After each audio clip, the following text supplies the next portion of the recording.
Então, nós vamos lá, gente. Vamos começar nossa discussão. A partir de hoje, então eu havia dito, agora ainda há pouquinho no culto, que a gente faria pelo menos uns 4 encontros, certo? Escrevi isso lá no grupo, por isso vocês se inscreverem. E aí, então, vale a pena a gente fazer algumas discussões. Bom, a origem dessa discussão, como é que ela começou? Na semana passada nós tivemos perguntas e respostas com as crianças. E foi muito interessante porque a gente percebeu claramente que elas estão interessadas em aprender e elas também estão interessadas em fazer perguntas, em saber as coisas, em conhecer as coisas.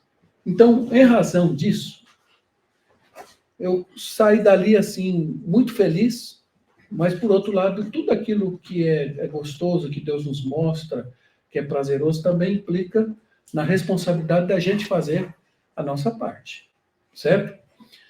E aí, o que acontece? Nós temos um departamento, que a gente chama de departamento infantil, na nossa igreja. Esse departamento infantil, na minha concepção, isso eu já falei, não foi aqui não, muitas vezes, na minha concepção, é o departamento mais importante da igreja. Junto com o departamento infantil, também é importante a parte da música, porque a parte da música também a gente consegue aprender alguns princípios da palavra do Senhor, enfim, eleva o nosso coração, prepara o nosso coração para a mensagem. Então, essas duas áreas são muito importantes dentro da igreja. Todas as áreas são importantes, mas eu quero destacar essas duas. E aí, a minha preocupação é o seguinte, ter um grupo de pessoas que realmente tenham condições, a partir daqui, de cuidar das nossas crianças. Tá? Então, aqui não significa, por exemplo, que quem não esteja aqui, que não sirva. Não, nós estamos partindo do outro princípio. Quem está aqui é porque realmente quer fazer esse trabalho. E a gente vai trabalhar para investir neste grupo que está aqui, em relação ao trabalho infantil, ok? Ao departamento infantil, trabalho com as nossas crianças.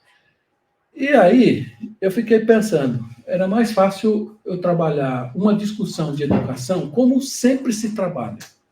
Por exemplo, traz a pessoa fala sobre escola dominical, ou a pessoa fala sobre técnicas ou metodologia de ensino, essas coisas dessa natureza, certo?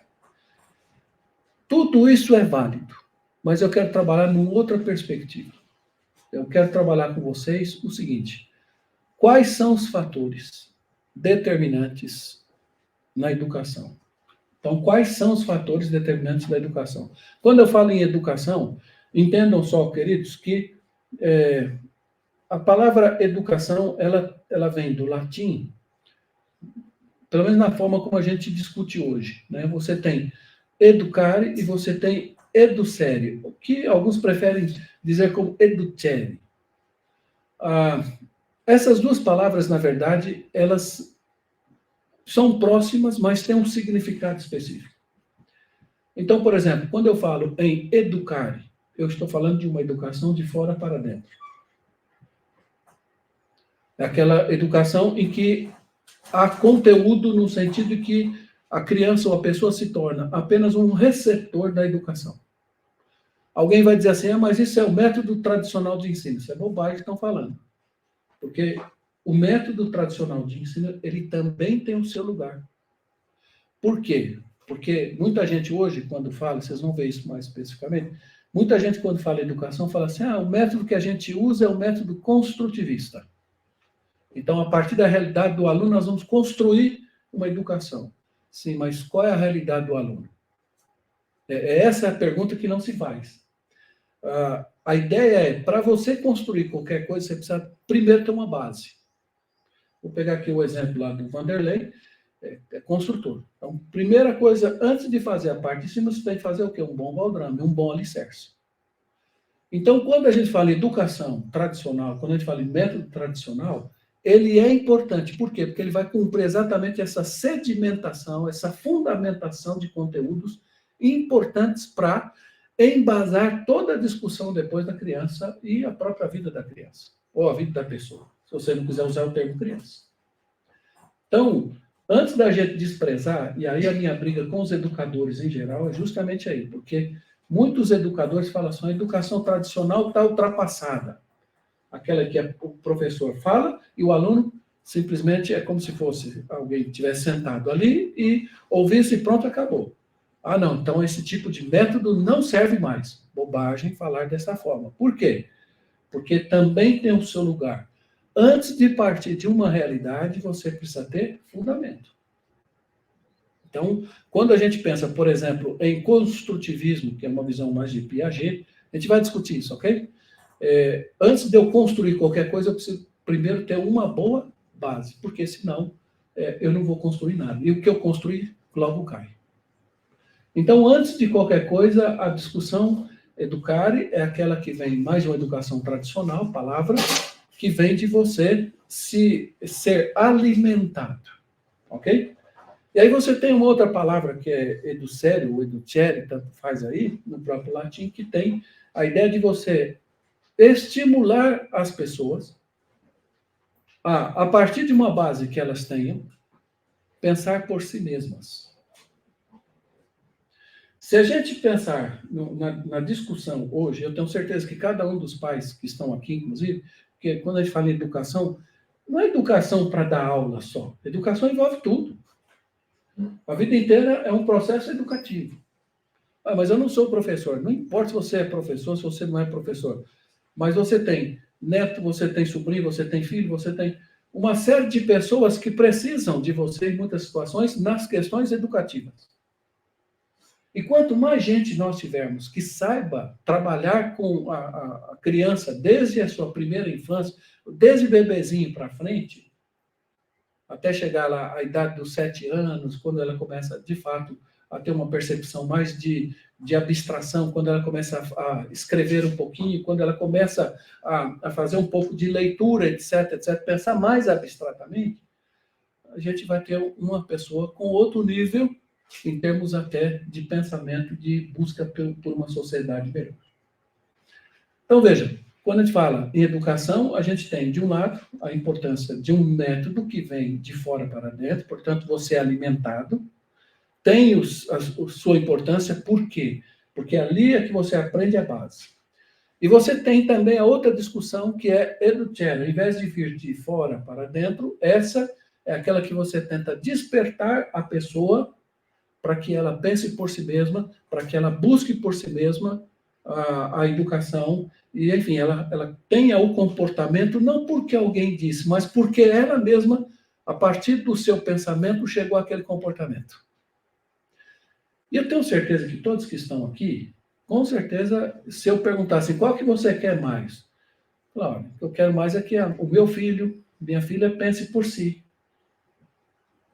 Que tenha a sua própria capacidade para pensar, né? Se a gente fizer uma pesquisa mais geral, nós vamos encontrar também essa realidade. Muitos pais querem isso. Mas a pergunta é, como chegar nesse nível? Agora, aplicando dentro da igreja, como que nós podemos chegar ao nível de termos crianças, e a gente tem um grupinho bom de crianças, como que a gente pode trabalhar com essas crianças para chegar no nível em que elas pensem por si mesmas, mas não coisa simplesmente fora, sabe aquele negócio sem pé nem cabeça? Mas coisa que realmente faça diferença na vida delas. Como é que a gente pode chegar nisso? Como, por exemplo, que a gente pode pegar lá um Estevão, né? Como que a gente pode trabalhar o Estevão? Estou dando apenas um exemplo. Ou a própria Melissa. Quantos meses tem a Melissa, Pri? 6. Como? Ó, 6 meses. Já 6, já? 6. Nossa. 6 meses. O que é que uma criança de 6 meses aprende? Pastor, só vou pôr lá para brincar.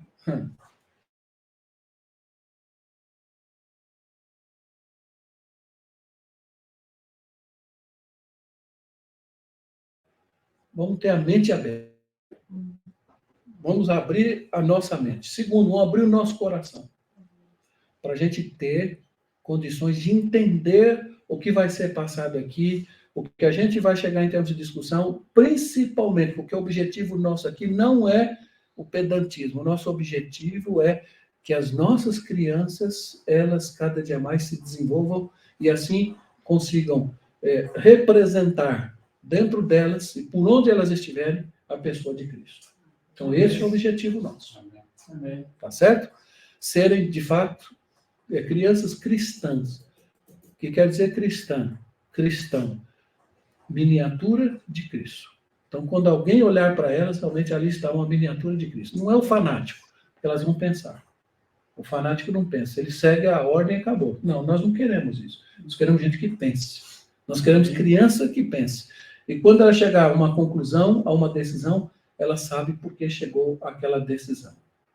Pastor, isso é muito longe, porque com criança não dá para fazer isso. Nós vamos ver nesses encontros que dá para fazer isso.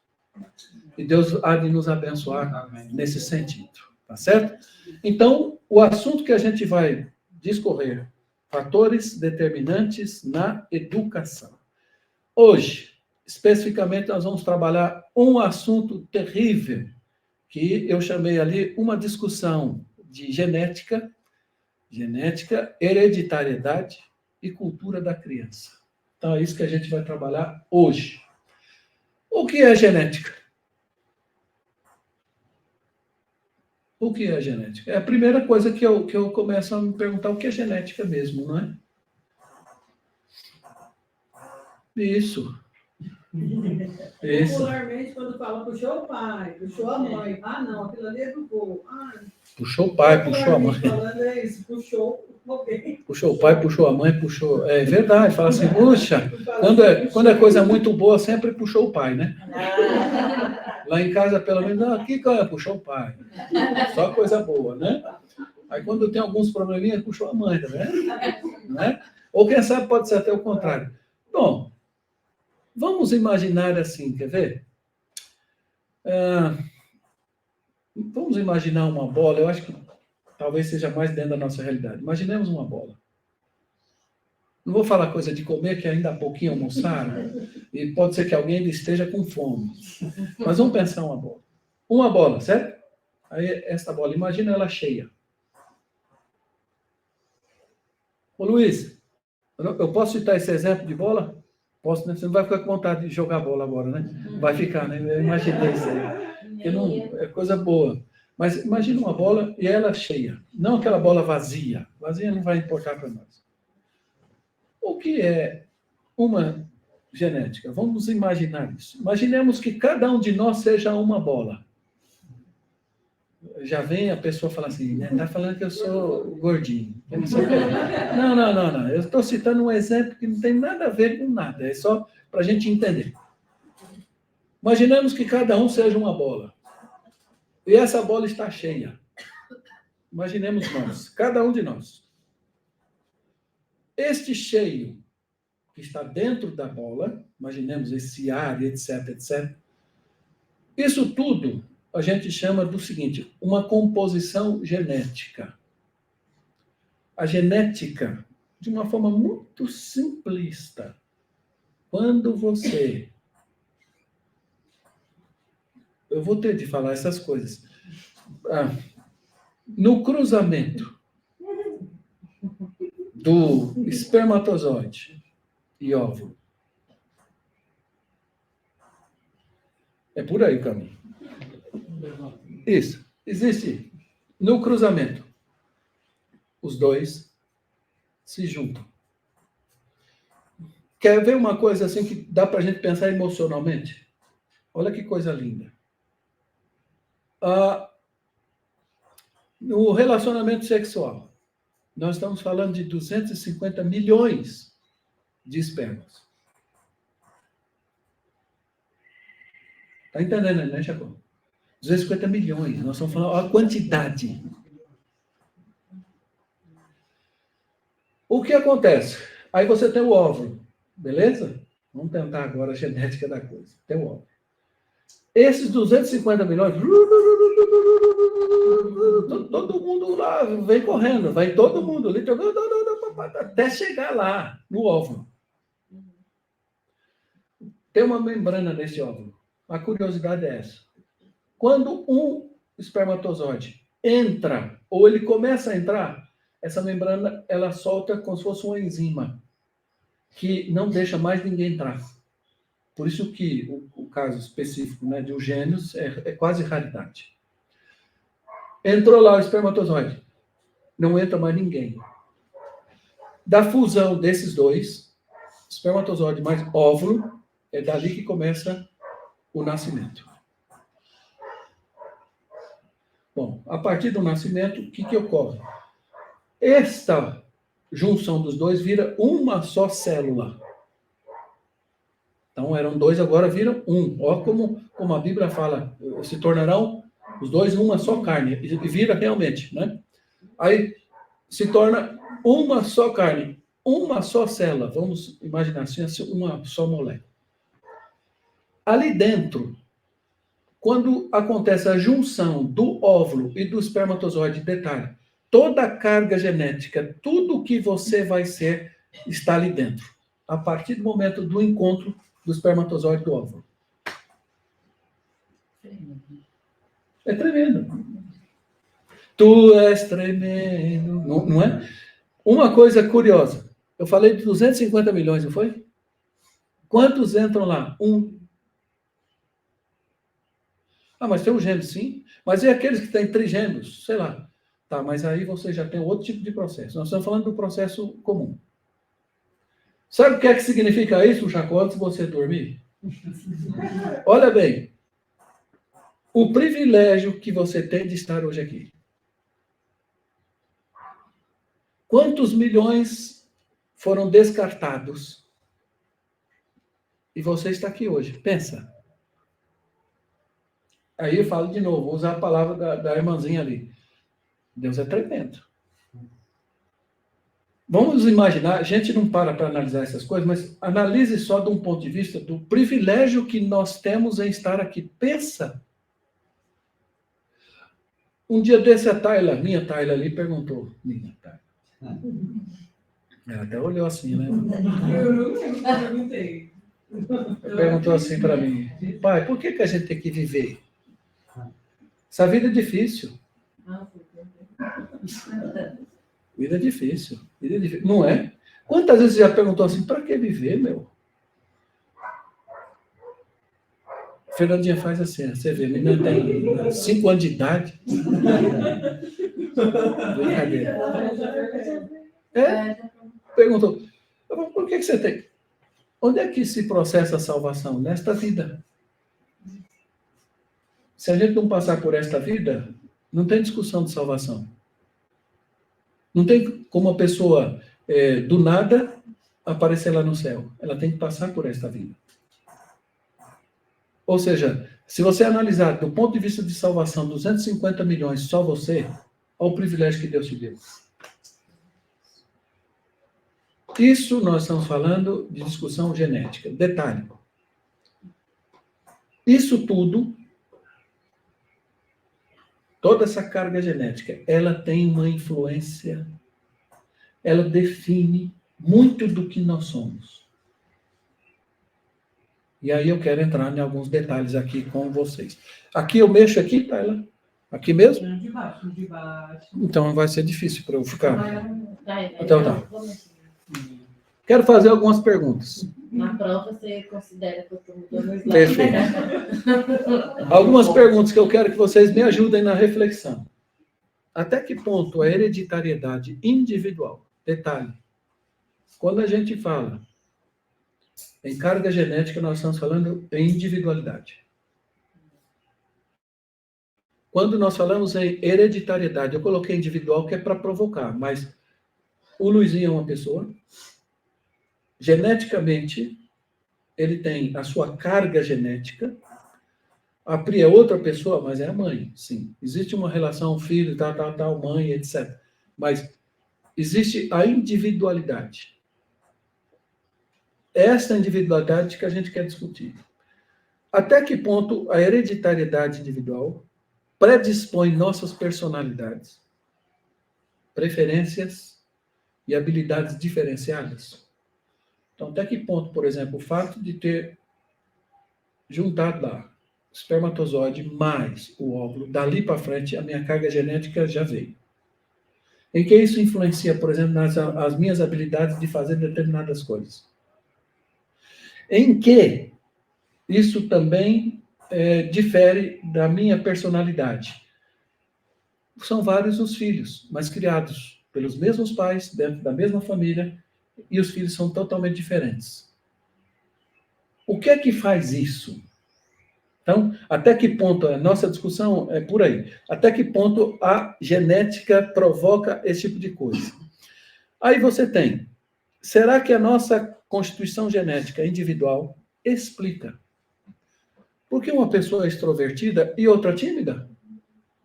Ué, por que tem gente, rapaz, que se vira bem? Você solta o Pietro, por exemplo, um miserável. Né? Se vira bem mesmo. Está fazendo falta aquele moleque. Né? E tem outro que já é mais introvertido, mais retraído, mais tímido. Será que isso tem a ver com a carga genética? Vamos ver. Por que uma pessoa tem um raciocínio mais lento e outra parece que o raciocínio é mais rápido? Será que isso tem a ver com a questão da genética? Vamos tentar ver um pouquinho dessa genética aí. Vamos passar o slide aí. A turma que está passando, meu Deus, as costas doem, não é não? Então, veja, as perguntas que a gente levantou acima é só para provocar cada um de nós, né? Mas a gente não vai caminhar tentando responder todas essas perguntas. A gente vai traçar um objetivo. E aí o nosso objetivo é saber o que é crucial, ou o que é crucial, nos conscientizarmos de que a genética, hereditariedade, o contexto social e a cultura são fatores determinantes na educação. Então, o nosso objetivo é saber o seguinte, olha lá, eu tenho de ter a consciência, isso que eu quero hoje. Saímos daqui, todos nós, com uma consciência do seguinte, o que é essa genética, o que é hereditariedade, o que é o contexto social. E a própria cultura, que a gente vai depois associar com o contexto social, o que isso determina na questão educacional. Então, essa carga genética, nós estamos falando desde quando? Na concepção. Em que isso influencia nos fatores educacionais. Ok? Vamos passar mais lá, Realeza. Vamos lá para um pouco de biologia. Fernandinha, se você quiser ser médica, vamos lá, filha. Eu tentei fazer uma associação assim mais simplificada possível dessa discussão biológica que é, às vezes, um tanto complexa. Bom, nós vamos falar primeiro de cromossomos. E aí nós vamos falar pensando assim, vamos nos imaginar juntos uma biblioteca, beleza? Me ajude aí nisso aí. Vocês vão me ajudar, mas só eu falando. Aí nós temos 23 livros doados pelo pai. Detalhe, 23 mesmo, eu não inventei esse número não, tá, gente? Isso aí é o que nós temos enquanto seres humanos. 23 livros doados pelo pai, que a gente vai representar pela letra Y. Ok? Vanderlei, acorde, Vanderlei, senta aqui perto de mim, não chore. Não chore. Bom, o que vai determinar? Olha a importância dessa questão genética. Aí você tem, genética é o derivado. Qual é o primitivo? Gene. Gene, certo? Gene. O que é que vai determinar se vai ser menina ou menino? O gene, um único gene, olha, senhores e senhoras, único, é o único momento em que existe um único gene que determina isso, chamado de testosterona. Este gene, quando o óvulo e o esperma, os dois se juntam, ali já começam, vocês vão ver quantidade de gene, eu não quero adiantar. Os genes começam já a atuar. Em 6 semanas, já tem uma criança, mais um pouco já pode andar. De tão formada que já está, só para vocês terem uma noção. Mas vejam, existe um gene único que ele está ligado à testosterona, que daí resulta se é menino. Quando há o gene, esse único gene, ele, também dentro de todos esses genes que estão nessa junção do óvulo e esperma, quando ele aparece ou se desenvolve, aí vem o menino. E quando este único gene não aparece nessa junção, é menina. Por isso que já fazem sexagem fetal com 8 semanas. Isso, exatamente. Quando eles eram isso. E antigamente não tinha isso, Pri. Era difícil. Pesquisa sobre o Luiz era isso. Então, você está vendo? Quer dizer, hoje já tem umas... Hoje a gente já sabe, a gente vai ver isso em dados específicos, mas olha como é curioso. Por exemplo, aí você tem uma discussão que vocês podem fazer. Eu só estou apenas ventilando a possibilidade. Se você, a mãe, durante a gravidez, ela tomar bastante testosterona, bastante, a probabilidade de desenvolver na menina, lá, na criancinha que está ainda em forma fetal, a possibilidade de desenvolver, inclusive, características masculinas, é grande. Porque é a testosterona que faz a diferença. Então, por isso que existe, às vezes, tem crianças que você olha, às vezes tem um jeito, um sexo, e você olha e fala, gente, você fica na dúvida. É por aí também, Rosana. É por aí também, uma questão de genética. Olha como a genética, nós estamos falando agora, não estou falando de espiritualidade. Deus nos criou, a gente crê nisso, não é? É uma benção a gente poder ver, é uma coisa tremenda. Mas eu estou dizendo, se a pessoa já tiver uma intenção de ter um menino, mesmo sabendo que é menina, e ela injetar testosterona, a menina pode depois ter inclinações potenciais para aquela ideinha que se diz assim, né? Aquela ideia. Eu sou uma menina num corpo, mas a minha mente é de homem. Alguma coisa dessa natureza. Isso influencia? Sim. Então, essas pessoas que às vezes acontece isso, eles não têm culpa. Quer dizer, muitos querem coisa, mas tem uns então que já nascem, então... Uhum. Essa é a discussão que eu quero continuar aqui. Porque nós vamos chegar nisso. Até que ponto é genética e até que ponto é o meio em que a pessoa vive. É isso que eu quero chegar. É essa a ideia, né, Rosana? E eu estou fazendo essa explicação de modo proposital. Tá? Não pensem vocês que eu estou falando por acaso. Exatamente o que eu quero chegar aí. Quem é que leva a culpa? Ou se é que existe culpa? Mas eu estou falando do ponto de vista de genética. Então, por exemplo, lá quando a Pri foi fazer o exame, já sabia do Pietro, por exemplo, né? Ainda novinho, né? Era novinho, já sabia que era o Pietro, por causa da testosterona. Detalhe, quem é que desenvolve a testosterona? O marido. Anos atrás tinha uma briga assim, mas a mulher, você só tem filha mulher. Lembra esse negócio? Tinha família inteira que brigava com a mulher, dizendo, mas você não serve para ter um homem, eu preciso ter um filho homem. Principalmente na questão dos reis, etc., que todo mundo queria o rei tem que me substituir, o meu filho tem que me substituir, tararara. Bom, aí a mulher levava toda a culpa, papo furado. Olha assim, a biologia já diz o contrário. Inclusive, alguém fala assim, quem que é mais forte dos dois? O mulherado fica bravo. Há uma probabilidade de 60% da testosterona ser mais forte do que a não ser. Então, por isso que a gente fala em 60% depende do homem e 40% depende da mulher. Mas vamos lá, nós estamos falando ainda de genética. Então, as mulheres, os homens, doaram 23 livros, certo? As mulheres vão também doar 23 livros. Por quê? Porque nós somos, dentro de uma discussão de cromossomos, nós somos formados por 46 cromossomos.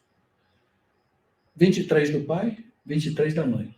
O pai, a gente classifica lá por uma letra Y e a mãe nós vamos representar pela letra X. Isso é estudo biológico, isso é em ciências, isso aí é coisa comprovada, e etc, etc, etc. Então, vamos pensar numa biblioteca, a gente tem 23 livros e 23 livros. A mãe, 23, e o pai, 23. Certo? Isso, cromossomos. E, na junção dos dois, viramos 46. E aí tem toda a carga genética. Então, no caso do menino, porque vem mais testosterona, um único gene. Olha como é mais difícil do que, no caso, as meninas. É raro ter famílias em que vem mais meninos do que meninas. Mas acontece. O caso da Pri, por exemplo, é mais menino, né, Pri? Até dos filhos dos meus irmãos. Né? Então, você está vendo? São raridades assim, específicas, mas é algo ligado à genética. Tá? Vamos passar para frente lá, beleza? Bom, vamos lá, então, continuar na nossa discussão. Então, você tem 23 livros da mãe e 23 livros do pai. São 46, beleza? Fechou? Pois então, vamos imaginar agora cada livro individualmente. Então, eu coloquei lá livro de capa a capa, tá vendo? Um só livro. Então, vamos imaginar um livro X. A gente pega o livro daqui e até o final. Como é que tem que ser isso aí? Como é que se distribui? Olha lá. O que são os cromossomos? Então, o cromossomo, ele é formado no seu núcleo principal, ele é condensado com o ácido, eu vou tentar, desoxirribonucleico. Tá certo? Porque também tem o rinocleico. Mas isso aí é uma outra discussão em outro momento. Isso nós chamamos do que? DNA. É aí que se definem todas essas coisas. Por isso que o DNA ficou melhor, né? Da gente entender aí. Bom, este livro específico, então, olha lá. Livro de capa a capa, o que é que ele tem? Cromossomos. As letras, não estou dizendo palavras. As letras dos livros, cada livro, são os genes. Eu estou dizendo letra, não palavra. São coisas distintas. Eu digo uma palavra, bola. Tem 2 sílabas. Quantas letras? B-O-L-A. 4. Não, eu estou dizendo letras agora. Tá certo? Então, veja, quando eu falo em genes, nós estamos falando, cada letra do livro tem genes, são os genes. Bom, esses genes, então, porque eles são as letras dos livros, ou do livro, ele forma porções do DNA. Então, quando falamos em DNA, se pensarmos biologicamente, formado por gene. Certo? Olha lá, cada página desse livro tem 2.000 letras. Olha quanto gene. Imaginem vocês. Detalhe, quando eu falo em 2.000 letras, eu estou falando em partes do corpo humano. Por exemplo, essa pontinha do meu dedo aqui. Não, vou pegar. Cadê Juliana? Juliana, o seu dedo, né? Juliana foi fazer a unha. Tá lá. Mulher procurou para pedir a nebacetinha. Foi cortar a unha, não sei o que lá, acabou. Enfim, infeccionou lá. A pontinha do dedo, do dedão dela lá. Ou a pontinha do meu dedo, imagine. Esta pontinha, 2.000 genes. Rapaz, tá entendendo? Quando eu falo, por exemplo, em meu nariz, eu estou falando em um grupo de genes que compreende uma média de 2.000. Agora, o corpo humano tem 30.000 genes. Todo mundo é muito único, né? Deus é muito perfeito nisso. Não tem zero chance de um ser igual ao outro. Qual a chance de 30.000 de um ser igual a 30.000? Então, você imagina. E outra coisa, Pensa no estudo genético, para você entender a biologia, entender o corpo humano. Estudo do câncer. Por que é difícil? Para alguns cânceres já tem vacina. Vou fazer um tratamento para que atenda todo mundo. Né? Então, como você... E não só isso, por exemplo. Olha como é difícil. A gente às vezes reclama do preço do remédio. Eu não vou defender a indústria farmacêutica. Mas a gente reclama de alguns remédios.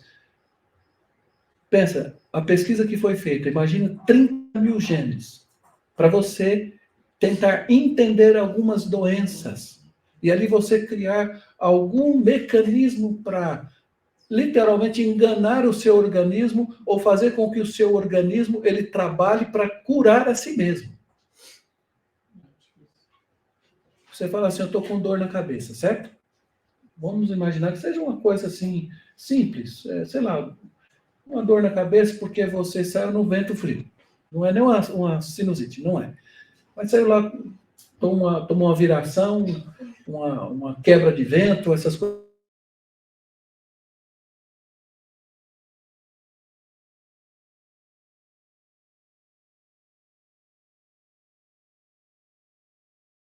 Um medicamento que, na verdade, não cura você.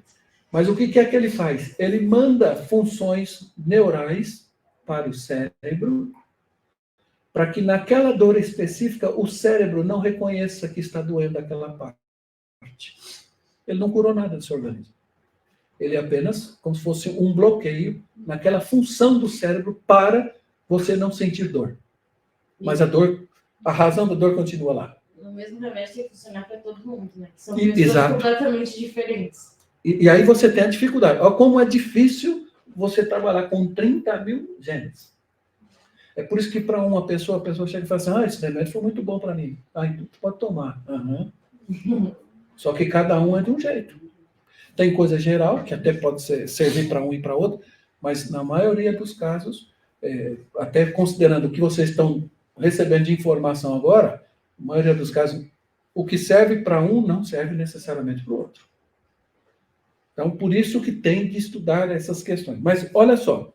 Agora, quando eu falo em 30 mil genes, cada genes, eles sintetizam principalmente proteínas. Imagina uma coisa com proteína condensada e que essa proteína faz você desenvolver o seu organismo. Tem muita gente que tem falta de proteína. Quando você tem falta de proteína, você tem fraqueza, você tem tonturas, você tem dores que você não consegue identificar, tudo falta de proteína. Nós temos dentro da alimentação, por exemplo, algo que deve ser muito bem estudado e trabalhado, proteínas. Quando eu falo em arroz, quando eu falo em feijão, arroz é carboidrato. Então, qual é a função do carboidrato para o organismo? Ele dá a explosão. Você precisa fazer uma coisa, por exemplo, carregar um peso daqui até lá na rua, até a rua. Se você tiver com pouco carboidrato, você pode até fazer, mas vai sofrer bastante. A função do carboidrato é te dar essa coragem para você fazer isso. Qual é o problema do carboidrato? Você come agora, daqui a 2, 3 horas, acabou tudo. Aí o cidadão faz o seguinte, já acabou tudo, então ao invés de eu comer um pouquinho, eu vou comer muito. Achando que comendo muito vai alterar esse período de validade, digamos, do carboidrato. Não ajuda nada. O que vai acontecer é que ele vai acabar mandando, no caso do carboidrato, açúcar para o pâncreas, do pâncreas vira diabetes, os diabetes vão para as extremidades, aí incham as pernas aí criam as varizes, das varizes o entupimento, aí depois a pessoa vai fazer qualquer tipo de cirurgia, não consegue fazer cirurgia porque não tem a recuperação em termos de a cicatrização. É isso que vai, finalmente, o carboidrato desenfreado e etc. É por isso que a gente precisa comer mais proteína do que carboidrato. Por isso que a gente precisa deixar um pouquinho, no meu caso, pão, pizza, macarrão, sabe? risol, meu Deus, coxinha, pastel, panetone. A gente tem que... Essas coisas são importantes, mas são quantidades ou quantias menores, né? Que também são importantes para o corpo humano, mas não pode ser em excesso. Sendo em excesso, isso vira açúcar no sangue. E aí vem diabetes e etc, etc. Olha só, Rosana. Rapaz, isso tudo para a gente discutir sobre educação. Agora, observe aí, ó, 3,1 bilhões desses pares de núcleos definem o nosso desenvolvimento biológico individual. Nós temos 30 mil genes. Né? Aí o que acontece? Quando a gente se alimenta, há uma somatória. Genes e mais outros sedimentos complementares. 3,1 bilhões. Juntando todas essas coisas, serve para o nosso desenvolvimento biológico individual. Mas estamos falando ainda de genética. Vamos continuar, Helen? Não, pode dar. Muda, por favor. Vamos continuar. Bom, um grupo de pares de genes. Um grupo. Eu estou falando um grupo, não estou falando todos eles. Também você fala assim, quantos pertencem a um grupo? Não sei. E nem ninguém sabe. Mas um grupo de genes. Olha lá. Influencia nos traços individuais de cada um. Não estou falando de todos eles. Nós estamos falando, aí sim, a gente tem estatística no máximo 10. Formação de um grupo. Desses 3,1 bilhões. Desses 3, É como se cada um puxasse por um lado. E eles exatamente. Imagina que a gente tem essa ideia que está tudo bonitinho, né? Não. Nós estamos falando de algo em movimento. E esta movimentação faz com que determinados genes formam outro grupo. Olha bem. Dentro do mesmo organismo. Um grupo de genes, olha lá, são responsáveis, por exemplo, nos nossos traços individuais. Eu coloquei ali. Forma os nossos ossos. Um grupo forma os ossos, por exemplo. Outro grupo responsável pelas doenças. Então, você diz assim, fulano de tal tem uma predisposição genética para ter colesterol alto. Herança. Herança. Herança. E não tem o que fazer. Fala assim, não, a pessoa fala assim, não, mas é uma coisa de genética, hereditária. Aí chega lá no cardiologista, qualquer um, ou hematologista, ele diz assim, mas você precisa emagrecer. O cara não se liga, não lembrou das aulas dele. Na verdade, não é só isso. Vamos pensar primeiro na genética. Existe uma predisposição. Alguns genes trabalham para que você tenha colesterol alto. Olha como é difícil a gente pensar nisso, né? Bom, também são responsáveis alguns desses grupos pelas agressividades que a gente tem. Não é só uma questão de personalidade, não. Ei, Juliana! Ela olha assim, sorri lá de trás. Agora eu estou feliz, é genética. Ou sai brigando com todo mundo, aí é genética. Também existem grupos ligados à genética que, infelizmente, eles provocam esta agressividade.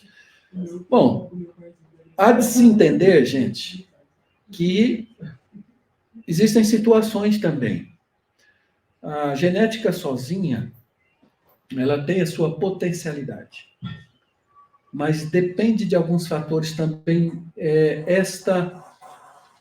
Vamos colocar assim, existe o problema, ou existe a situação, mas também existem outros fatores que podem contribuir para que isso aflore. Está entendendo a diferença? Mas, por enquanto, eu quero que vocês pensem o seguinte, olha lá. Nessa discussão de DNA, de grupos de genes, olha como é curioso a gente pensar. Existem pesquisadores, os geneticistas moleculares, Daí tem uma especialidade hoje chamada ortomolecular. Tem muita gente procurando essa turma, porque a ideia do especialista ortomolecular é que você vai, por exemplo, ao médico, então vou pegar ali a Lloyd. Então, a Lloyd foi ao médico, né, Lloyd? Aí o cidadão olhou e falou assim, não, isso aí é uma lombalgia. Mas ele olhou lá, não estudou a situação para saber se realmente é isso. Certo? O ortomolecular não. Antes dele te receitar qualquer coisa, ele estuda você, o corpo, o máximo que ele puder. Estuda você, as suas predisposições genéticas, etc, etc, para depois receitar algum tipo de remédio. Tem muita gente procurando esse especialista hoje, porque entende que é um tratamento mais apurado, um tratamento mais adequado. Por exemplo, nós temos um menino aqui, o Carlos, né? Carlos, pastor Carlos. E eu tenho liberdade de citar o nome dele, porque é meu amigo. Ele disse assim, eu não posso tomar qualquer anti-inflamatório. Mas por quê, cara? Não, porque eu não tenho os 2 rins. Eu tenho um rim só.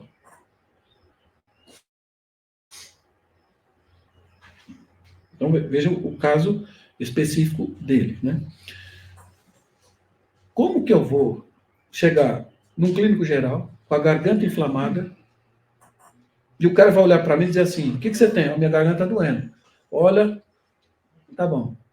Vai tomar nimesulida. Esse nimesulida vai para onde? Adivinha? Para o rim. Para ele, no caso dele, é como se fosse um veneno. Quando nós falamos em discussão ortomolecular, nós estamos falando de especialista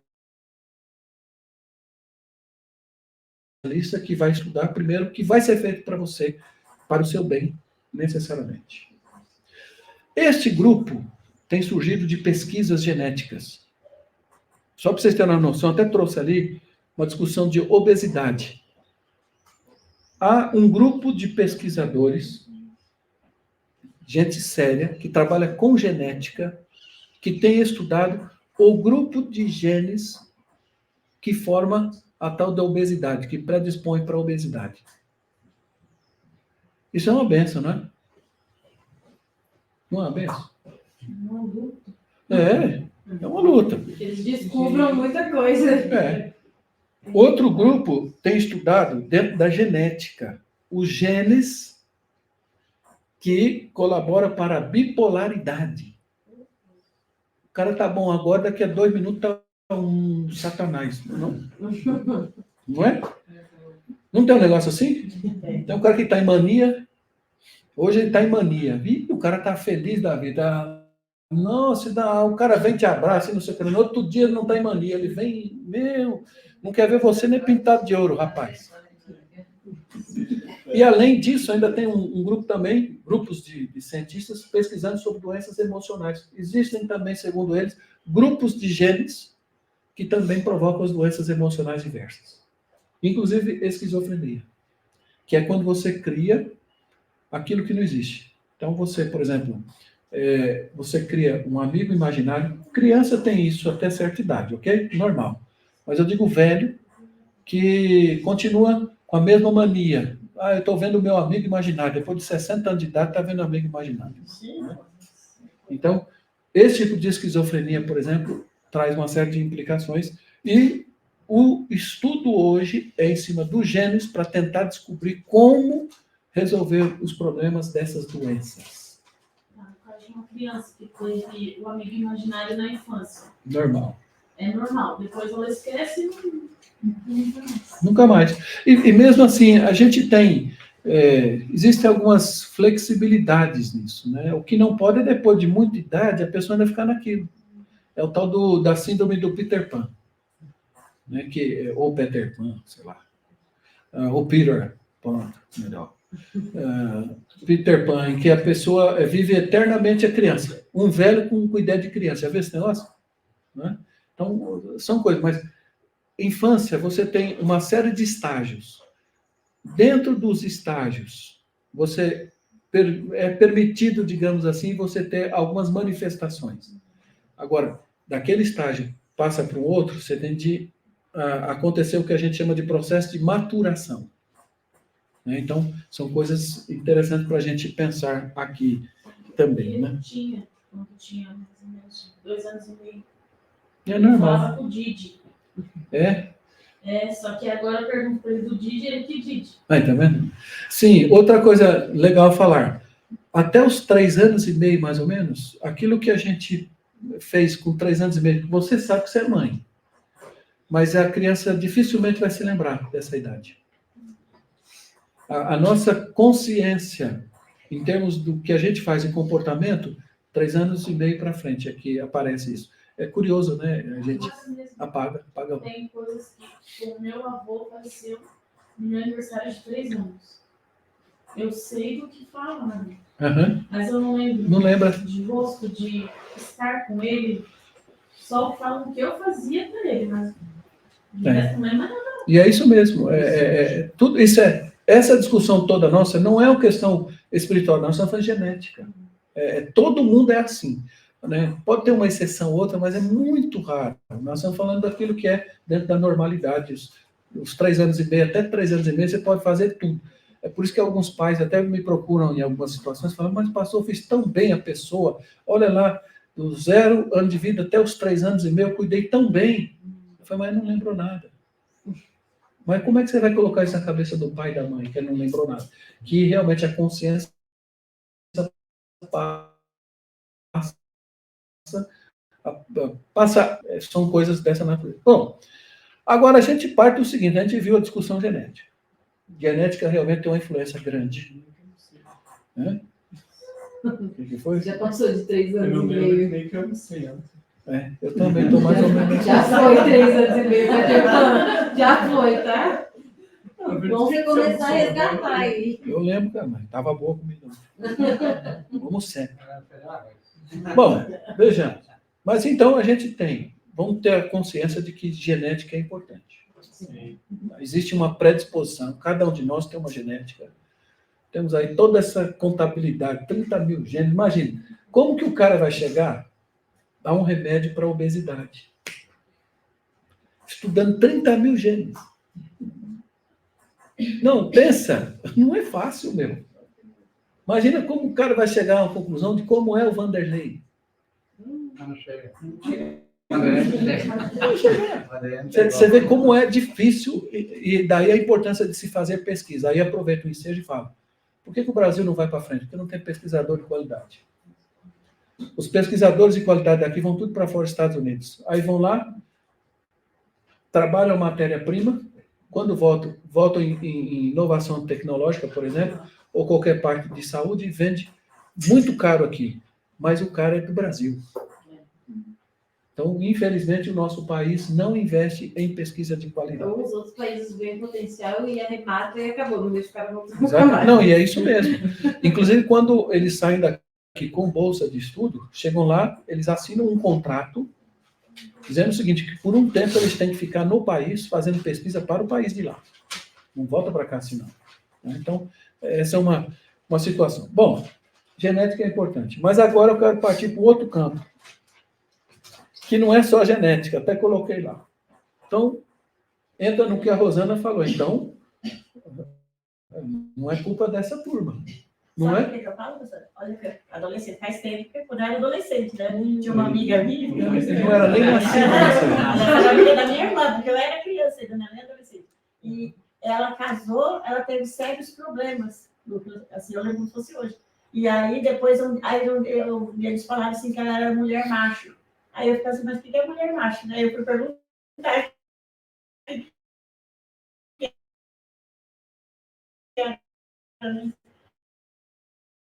Aí eles falaram que era uma mulher, que não era mulher, nem era homem. Há quantos anos? Umas mãos. Na formação, o que pode ter acontecido é este único gene trabalhar mais de forma específica, liberando testosterona.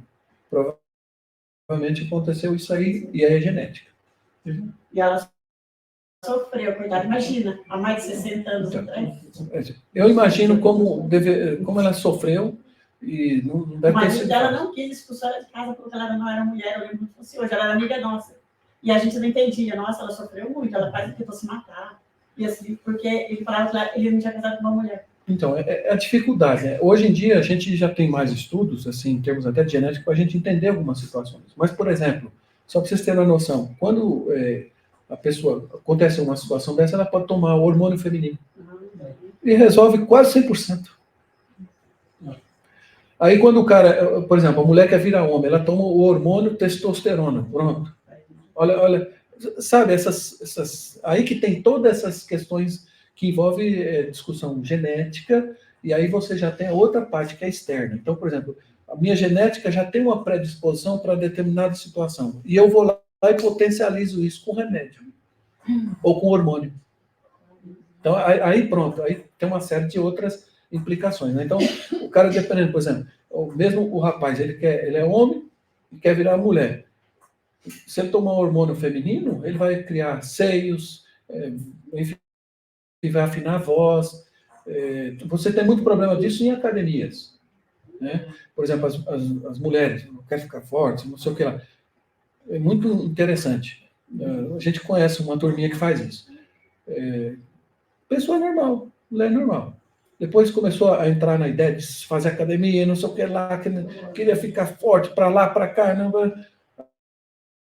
Aí começou a entrar na questão de hormônio masculino. Aí falou, foi. É verdade. E gente que eu gosto muito, eu falo assim, fulano, sou Edson. Você quer que eu chame você de sou Edson ou você quer que eu chame você como? Porque, infelizmente, toma esses tipos de hormônios aí, principalmente os masculinos, neste caso específico. E também tem uns casos que nascem com os dois. Não sei se tem um nome. São exceções, né? Sim, que tem, por exemplo, tem até uma hemafrodite, exato. Que às vezes até nasce com os dois órgãos genitais, né? Nasce com um pedacinho do bingolim. Nasce sendo assim. Vai aí. Vocês não, genética. Nós estamos falando, até aqui a gente só falou de genética. E é muita chance de muita combinação, né? Muita combinação. Pode fazer então. Você imagina, nós estamos falando de 30 mil. Você imagina as combinações dos grupos de gêneros. Aí que eu falo para vocês, quando a gente fala em saúde, agradeça a Deus do jeito que você é, meu irmão. A probabilidade da gente ter uma série de outras combinações muito grande. Mas olha o que é que Deus tem livrado a gente e tem nos abençoado em vários sentidos, inclusive de saúde. É verdade. Né? Até porque existem genes que causam doenças. Qual sua teoria essas crianças que às vezes nascem com deficiência, alguma coisa assim, braços, coisa também às vezes... Genética também. É formação, né? Porque você tem até as questões, por exemplo, questão do distúrbio, né? São questões genéticas. Tem a parte genética que é muito forte. Aquelas crianças que nascem gêmeos interligados. Isso, Nossa, exato. São siameses, né, que chamam. Eles chamam dessa forma. Também é verdade, são questões da própria genética. É por isso que eu falo. Lá atrás já houve uma seleção de 250 milhões. Tem você. Você está aqui hoje pensando. Você está com capacidade de andar. Sabe? E a gente não valoriza isso. É um milagre. Aí, você falou a realidade. Pensa no maior milagre que tem, além da salvação. A vida, do jeito que nós estamos aqui hoje, pode ter dor no corpo, pode isso, pode aquilo, pode sim. Mas olha quantas combinações podiam ter dado errado. E Deus preservou a gente e tem preservado. É milagre. E a formação disso tudo é feita unicamente por Deus, né? Porque depois do ato, não tem mais nada. Você pode cuidar, mas só que aquela criatura está se desenvolvendo dentro da mãe dela e Deus que já sabia disso antes de tudo, né? E é por isso que é importante a gente pensar também na discussão genética. Porque quando ele fala em educação, não é só educação. A gente precisa lembrar que existe toda uma composição, uma carga genética em cada pessoa. Ok? Diga lá, Lloyd. Tem a ver também. Tem a ver porque a questão dos neurônios tem uma série de implicações. Viu? Uma coisa que eu me preocupo bastante, a Lloyd falou em autismo, só para a gente assim, ter cuidado em rotular as situações. Porque às vezes a gente rotula as pessoas, fulano de tal tem TDAH, fulano de tal tem autismo, fulano de tal tem, sei lá. Não, gente, vamos analisar direitinho, vamos fazer o diagnóstico direito, né? Porque às vezes a gente acaba dando argumentos também para a criança não aprender, sabia? Criança é esperta. Se ela perceber uma brecha para ela ser do jeito que ela é, e ainda o pai e a mãe falar, coitadinho, pode ter certeza que ela vai usar. Exatamente. Vai ser imaginário dela. Exatamente. E aí, isso implica no quê? Quando vai para a escola, problema que dá. Não é que ela tem problema de saúde, não é isso. Às vezes não é problema nem genético em si, nada disso. É a própria criação, é a própria influência dos pais. Este é um caso que a gente vai discutir daqui a pouquinho. Então, vejam só ali, deixa eu pôr meu óculos aqui, senão não consigo também. Então, vejam, mas também não é só genética. Olha lá, a prática da agressividade está ligada também ao meio em que a pessoa vive. Quando eu digo meio, é meio ambiente. Meio ambiente que eu quero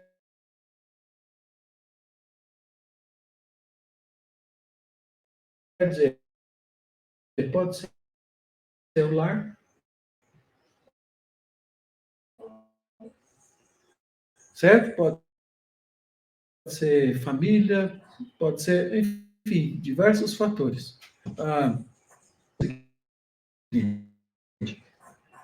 Isso, mas até onde conseguiu se chegar?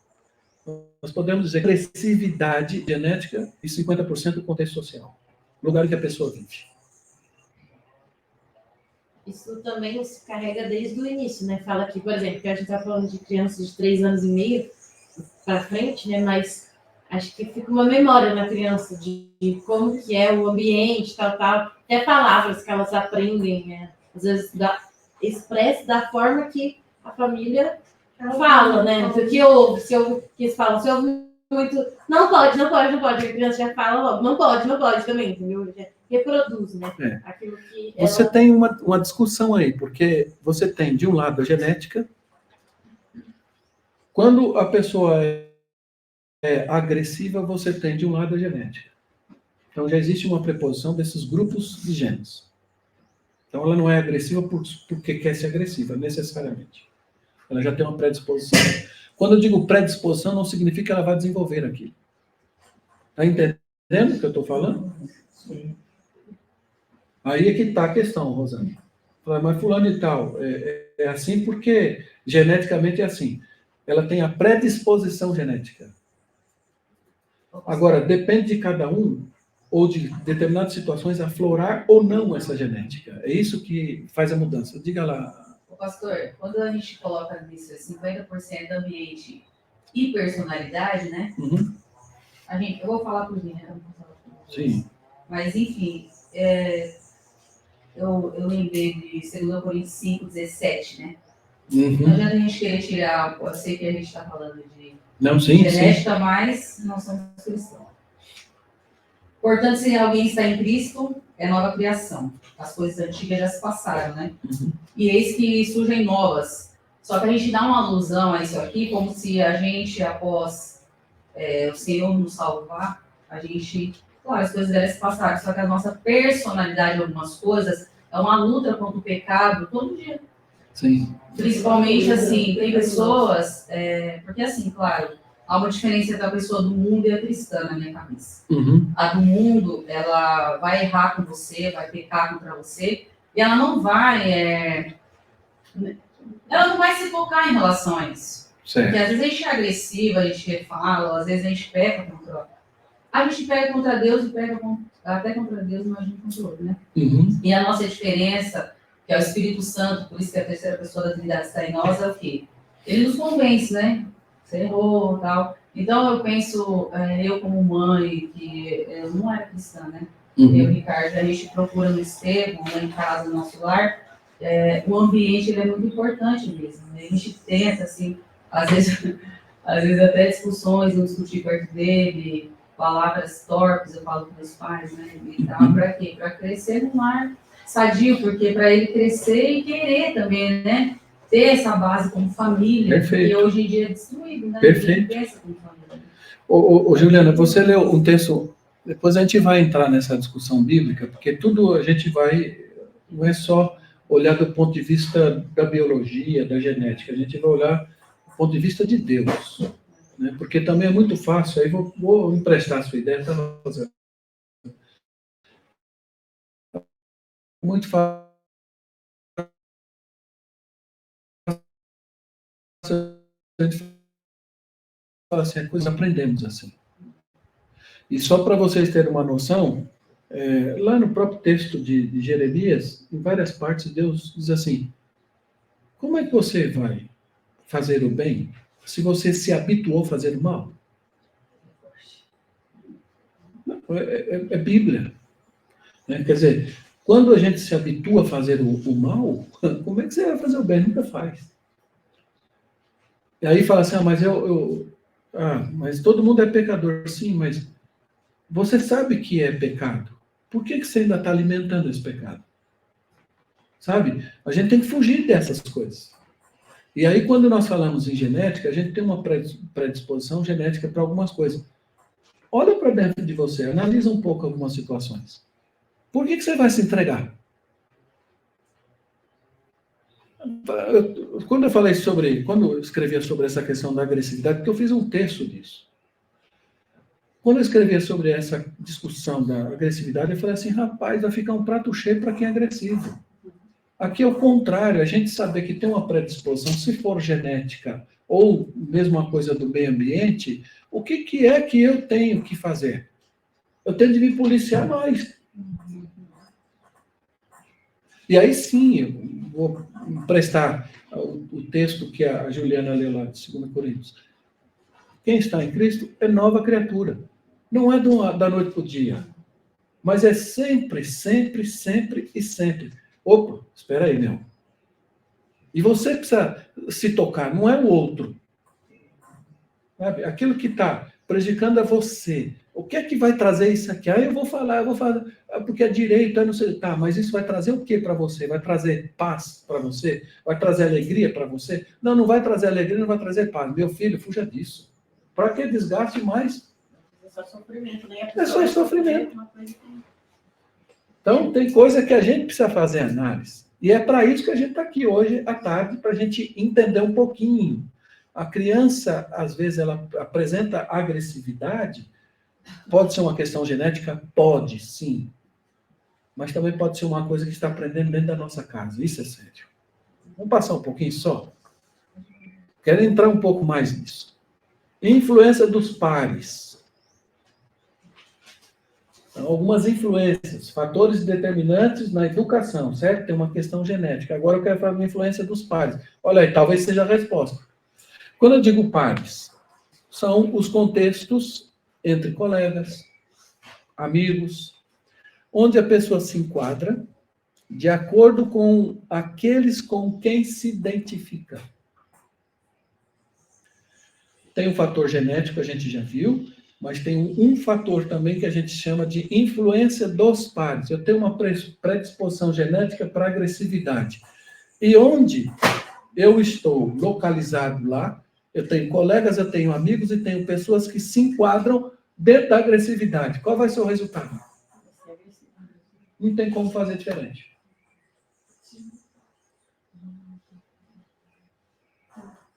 Está vendo aí como as coisas trabalham juntas? Pastor, tem muito a ver com, fazendo uma analogia à questão biológica, por exemplo, que a gente está comentando. Se a pessoa eu tenho, por exemplo, predisposição a, sei lá, colesterol. Então, eu sei que eu tenho que tomar mais cuidado com isso e me afastar de coisas que, tipo, pizza, que a gente tá falando, né? Coisas boas, assim. Doce, pão, essas coisas ótimas. Mas, da mesma forma, a questão de personalidade. Se você sabe que você tem uma predisposição, você sente a agressividade, por exemplo, você tem que vigiar mais ainda, né? Nós, como cristãos, mais ainda. Vigiar e se afastar. Se você vê que aquela pessoa é agressiva, você perto dela forma bomba atômica, Então, se Aí, arrasta, aí né? que é legal, porque isso me faz lembrar o seguinte, eu até fiz uma citação no nosso slide aí do lado direito, pelo menos no meu canto aqui do lado direito. Olha, a influência da vizinhança é importante. E se o clima for para o que não é bom, o ambiente da criança precisa ser reformado. Eu usei reformado para ficar mais tranquilinho. Tá? Mas a ideia é a seguinte, tirar a criança desse lugar. Por quê? Porque, veja, a influência da vizinhança, estou falando de vizinho. Quando você pensa em vizinho, você pensa, por exemplo, vizinhança aqui, os meus vizinhos aqui por perto. Não, eu estou dizendo dentro da sua casa. Eu estou dizendo seus parentes. Por isso, pares. Porque eles podem influenciar, conforme a gente percebe isso dentro de uma discussão, pode influenciar na personalidade do seu filho, na formação da personalidade do seu filho. E detalhe, este vai reproduzir exatamente o que os mais velhos sempre fizeram. E aí, vamos citar a Bíblia de novo? Qual era a reclamação de Deus, uma delas, em relação ao profeta Jeremias, ao povo de Judá? Deus diz, lembre-se daquilo que fez a pérfida Israel, a falsa Israel. O que é que vocês fizeram? Pior do que eles. Por quê? Porque vocês aprenderam certo. E eles não tiveram oportunidade de aprender o certo.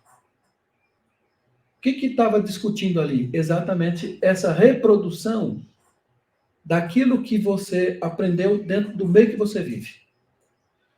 Um exemplo. Vou tentar lembrar aqui. Uma pessoa que me falou, não sei se foi aqui alguém, talvez até tenha sido daqui, falou assim que,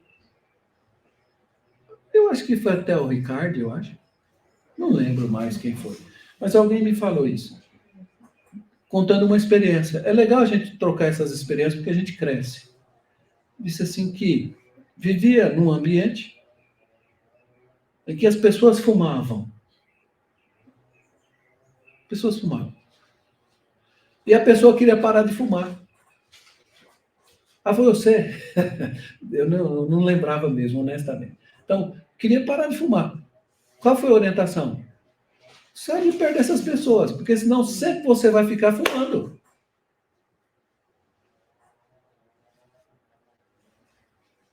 Não, eu quero parar de fumar, mas vou ficar no mesmo ambiente. Não tem jeito. Você já tem predisposição genética para o fumo, para o álcool, etc. Você fuja disso, meu. Detalhe, você não sabe se você tem predisposição, então não entre nessa. Antes de acontecer, você nem pensa em entrar nisso. Depois, para sair é mais difícil, né? Minha mãe fumou a vida inteira. Minha mãe fumou a vida inteira. No finalzinho da vida dela, não pôde nem fumar. Porque vivia num ambiente que as pessoas fumavam desde os 7 anos de idade. Ela começou com 9 anos. Então, veja, depois que a coisa bagunçou, você não tem muito o que fazer. Olha como é sério o que a gente está discutindo aqui hoje. Diga lá, Thay. Só que eu ia falar que isso da mudança, ela realmente é difícil. Eu lembro quando eu participei daquele meu programa da saúde, teve uma vez que a gente foi no mercado de Samuca, e era para comer hot dog. Uhum. E assim, a gente já é crente, né? Então, a gente já, teoricamente, a gente não fuma, não bebe, né? Não vai em barzinho, essas coisas assim. Então, a comida, né, está presente nos momentos sociais. E a cultura do Brasil tem relacionar comida com felicidade, com alívio, com uma premiação, tipo, estar junto com a família, comer um churrasco. Às vezes a carne vai estar dura, mas você está ali junto, você está, sabe, tá feliz. Então, quebrar isso é muito osso. É osso. E aí o que ajuda é ou você levar a sua própria comida, que foi nesse caso, eu levei a minha própria comida e eu comi beleza, ou então não frequentar, o que é ruim, porque aí você precisa também se isolar, não é uma boa Então, opção. olha como é Aí você difícil. tem que encontrar outros pares que te ajudem. E se você levar sua comida, fica chato pra caramba. Então, é isso. Então, é meio que você realmente mudar de amizade. Mudar de Você vê como é rolê. difícil. É difícil. A gente foi almoçar numa casa domingo, com os irmãos lá. E esses irmãos, esses irmãos, assim, hoje estão um pouco mais afastados da igreja e estavam tomando cerveja. Aí vieram me oferecer cerveja. Eu falei, não tomo cerveja. Mas não toma? Não, não tomo. Acho que eles ficaram muito sem graça. Mas eu sabia o que eu estava dizendo. Não é? Porque o que acontece? É difícil. É difícil você ir para um lugar e que você leve a sua própria comida, a sua própria bebida, e etc. Aí você fica, de amigo, você fica um chato. Né? Um cara chatão de lidar. Você ia falar, Tamires? Eu acho que entra muito naquele princípio, não é tudo me é lícito, mas nem tudo me convém. Assim, eu posso tudo, mas não vem. Então, e é curioso você pensar nessa discussão do que é lícito e etc., aquilo que convém. Por exemplo, quando eu falei de proteína, a gente precisa mais de proteína do que carboidrato. Aí o cara se arrebenta de comer. Ele vai ter uma série de distúrbios alimentares, intestinais, e depois fala assim, não, eu estou bem. Não está bem, não. Não é porque você comeu muito das mesmas coisas que você tem proteína, que você tem a parte de ferro, etc, etc, etc. E depois, quando você cai doente, você não sabe por quê. Porque a comida que você come não é comida boa. Não estou dizendo, não, agora eu vou comer um peito de peru, eu vou comer... Não é isso que eu estou dizendo. Eu estou dizendo, você não se alimenta com saladas, você não tem as fibras, você não tem mesmo o carboidrato, mas em pequenas quantidades, você não se preocupa com proteína, não, você quer encher o bucho. Nem tudo, todas as coisas eu posso, mas nem tudo me convém, até porque faz mal depois, e aí eu tenho uma série de outros problemas. Né? Aí se você já tem um grupo de gêmeos com obesidade, imagina, para eles o prato cheio já vai desperto em você, pum, juntou. Aí sim, a fome com a vontade de comer. Aí pronto. Aí você fala, por que eu estou tão obeso? Por que eu estou tão fora de forma? Para não falar outra coisa. Até aquela frase, né, professor? Que a gente come para viver, não vive para comer. Exato, a gente precisa ter esses cuidados. Né? Mas eu quero só voltar a uma outra questão aqui, antes da gente passar para frente.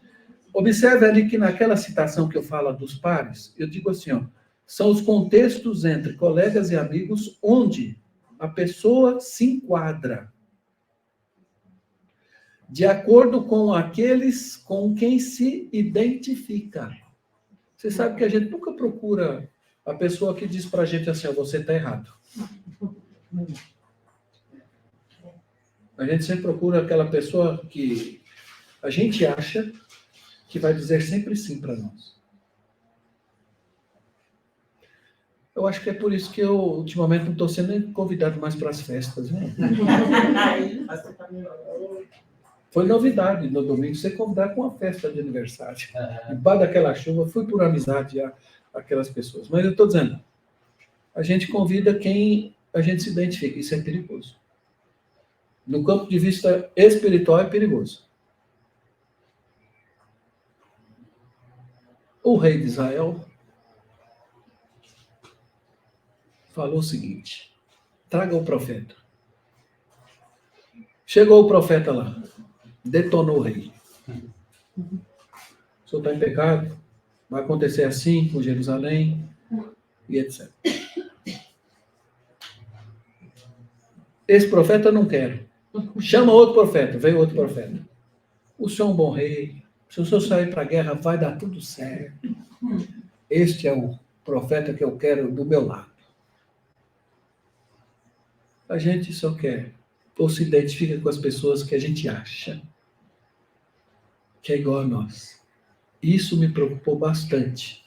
Aí essa citação do Myers, ele diz assim, os adolescentes que começam a fumar normalmente possuem amigos como modelos,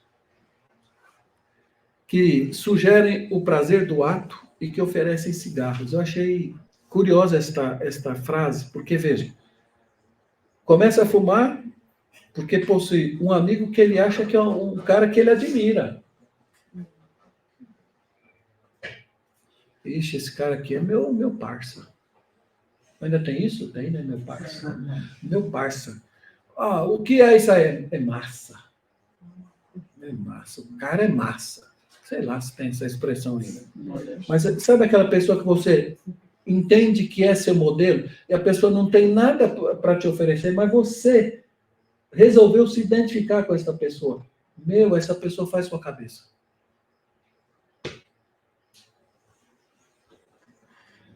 Você acha, como é que a pessoa entra nas drogas? Porque alguém que está nas drogas é alguém que ela admira. Depois ela se lasca, faz igual aquele menino. Ô, Pedro Edson, ainda bem eu vim aqui, ainda bem que o senhor estava perto, me ensinou espanhol.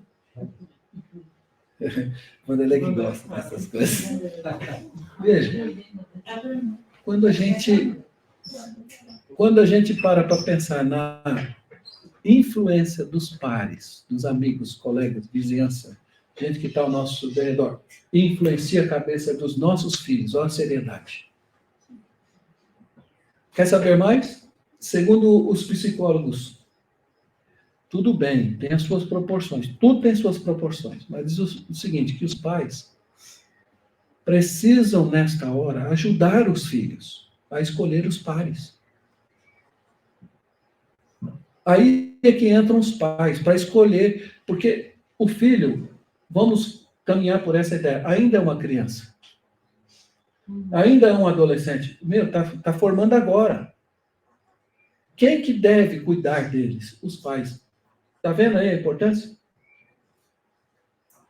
E os pais têm essa responsabilidade de auxiliar na escolha que o filho vai fazer dos pares, ou seja, dos seus amigos, de quem vai, finalmente, não adianta você achar que vai ser diferente. Quem vai influenciar a cabeça do seu filho? Pensa.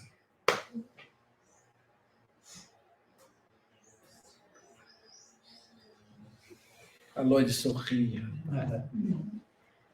O negócio é sério. E aí eu falo para vocês o seguinte, olha como a gente está trabalhando com o departamento infantil na igreja. Eles têm famílias, eles têm influência, eles têm genética. Tudo isso borbulhando para formar o quê? A tal da personalidade na cabecinha de alguns. E de outros, meu amigo, já tem a personalidade quase toda formada. Onde estavam os pais? E foi formada por quem? A personalidade. Quem influenciou na formação da personalidade? Você contava bastante tempo para as famílias, que às vezes estão sempre juntos, todo mundo quer educar, né? Cada um com o seu jeito, né? Uhum. E aí um fala do jeito, a criança fica tão perdida que ele não sabe para que lado que ele vai. Exatamente. E fora o YouTube, né? Fora a internet. Fora o amiguinho. Fora os amiguinhos. Esse negócio de... Então, aí começa. Aí, bom, eu estou dizendo gente próxima, assim, talvez não tão próxima, acho. Mas se você partir para o lado de mídia, a criança, ela é agitada. Meu filho tem transtorno de TDAH. Déficit de atenção, hiperatividade, não sei, já rotulou a criança. Como é que a criança sossega? Vou dar um celular na mão. Ô, estou errado? Ô, Lloyd, você está vendo isso lá, não está vendo? Uma amiga minha mandou, inclusive, no dia 24 para mim sobre autismo, né? Uhum. A gente tem uma amiga nossa, o filho dela é um ano mais velho que o Estevão, e ele não fala, né? E a gente conversando, né?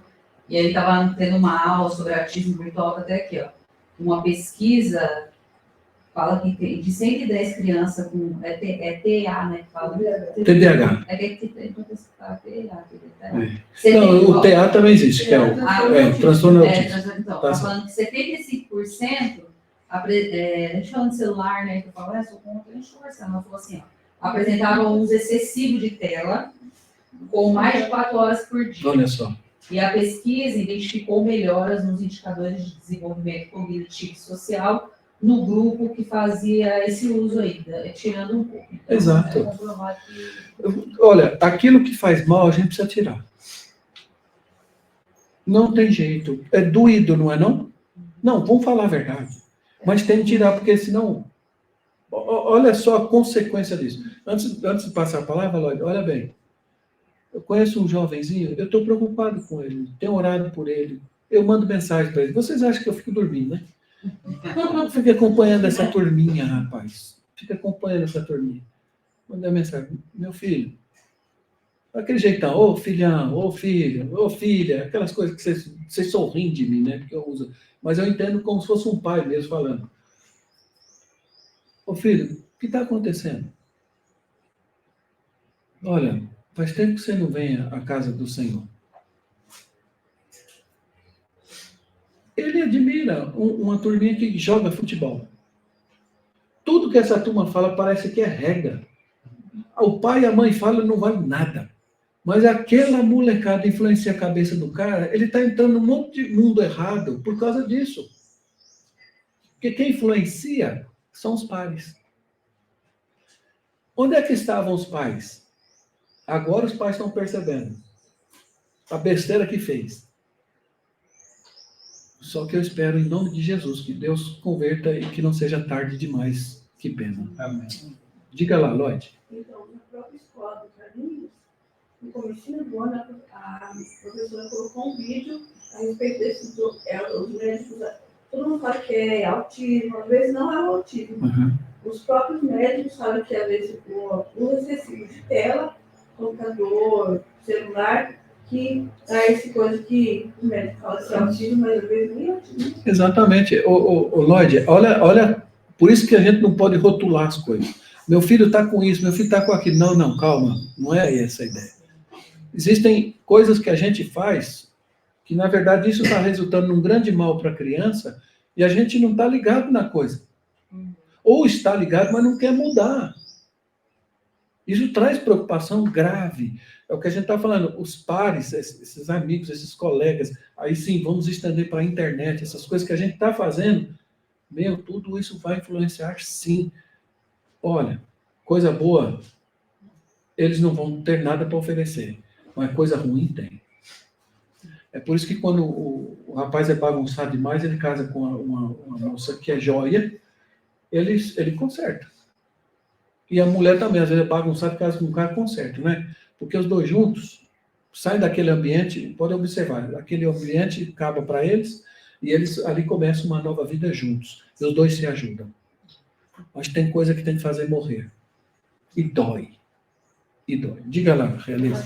Pastor, uma coisa interessante também, vendo essa questão de pares, é a importância dos departamentos da igreja, tanto de crianças como de adolescentes, porque as crianças acabam criando uma amizade entre as crianças da igreja, que são crianças que a gente já espera que tenham uma base melhor. Então, por exemplo, as crianças vão para a escola, tem os amiguinhos da escola. Só que é importante que eles tenham amiguinhos da igreja, que estão ali no mesmo contexto, aprendendo as mesmas coisas. Os pais, inclusive a gente teve uma experiência, quando a gente estava lá no Rio, uma mãe me chamou e falou, Mayara, eu queria fazer uma festinha depois do culto, né, para minha filha. Daí eu falei, legal, mas por quê? Daí ela falou, porque a minha filha fez aniversário, e ela falou, eu tive festa na escola, mas eu quero uma festa com os meus amigos na igreja. Legal. E aí ela falou, eu sinto falta da minha filha ter amigos crentes, do mesmo jeito que os pais precisam ter adultos, né? Não necessariamente pais, a gente precisa ter amigos crentes, pessoas que também acreditam no mesmo Deus, que te fortalece, que se tem um papo bom, as crianças também precisam. Então, isso de igreja, deles terem um momento deles, ou até fora do culto, incentivar esses momentos de, vamos visitar o amiguinho da igreja, ou Joia. tipo na Ju, a gente foi na casa dela, chama o amiguinho da igreja para vir aqui na minha casa. Legal. O Estevão fala isso às vezes, né? Então, uma visita, ele fala para mim, então uma visita. Daí, eu acho muito legal isso, que ajuda os adolescentes. A gente estava falando com o Felipe, né? Já da Tamires, e ele está falando, eu estudo na mesma escola com o Luiz, com a Fernanda, né? Mas às vezes na igreja a gente não se fala. Então, a gente tentando incentivar isso das pessoas, dos pares, para a gente influenciar para que os pares estejam na igreja, sejam pessoas. E a gente precisa ter um pouco assim, Realiza, está certinha a sua fala, até, veja bem, se o meio influencia, nós temos de nos influenciarmos, biblicamente. Né? Eu me preocupo, vocês me conhecem, sou muito transparente. Infelizmente, não sei se é qualidade ou se é defeito, mas, por exemplo, todos nós precisamos criar um ambiente dentro da igreja, um ambiente gostoso. Quem que cria o ambiente? Somos nós. Agora, o problema qual é? Se eu não estou legal, sei lá, aí, se o meu gene eu potencializei com outras coisas, e aí eu vou chegar num ponto que vocês ficarem bravos comigo mesmo. Eu potencializei tudo isso. Eu vou todo arrebentado, estragado diante de Deus para a igreja. Meu, não vai dar certo. Qualquer pessoa fala, ô Jacó, você está com o cabelo prateado. Você está com a cãs. Não está me chamando de cão. Sabe? Cabelo prateado. Isso é cãs. A Bíblia fala de cãs. Né? Agora, não, está me xingando de cão. Pronto. Aí já, sabe que tem coisa que a gente potencializa. Agora, se a gente cria um ambiente, nós mesmos, um ambiente assim, olha, Rosana, vamos melhorar nessa área? Estou junto, beleza, Rosana? Estamos juntos. Não, já vem lá me ofender. Pronto. Não rola. Quem que você vai procurar? Gente que não tem nada a ver com o Senhor, muitas vezes. E você ainda vai dizer o pior, sabe o quê? Parece que o não crente é melhor do que os crentes. É coisa do diabo pondo isso no seu coração. Porque não é. Não é. Tem gente que finge ser seu amigo, mas não é seu amigo. Tem gente que finge que gosta de você, mas nunca gostou de você.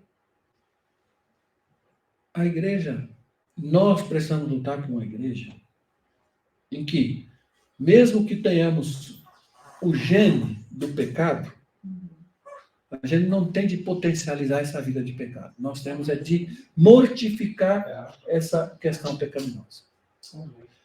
E, um conselho, não é o pastor, não. Conselho do educador. Dependendo da situação, tira seu filho de alguns ambientes. Ele não vai virar em nada. E ainda pode trazer sérios problemas para você. Vai doer. Mas é melhor que não agora do que depois. Passa o slide, por favor. Continuemos. Aí nós temos a influência parental. Então, primeiro dos pares, agora parental. Parental, especificamente, os pais. Tá bom? Bom, olha lá. Já que os pares influenciam, tem de haver a influência parental para ajudar os filhos a selecionarem os pares de seus filhos.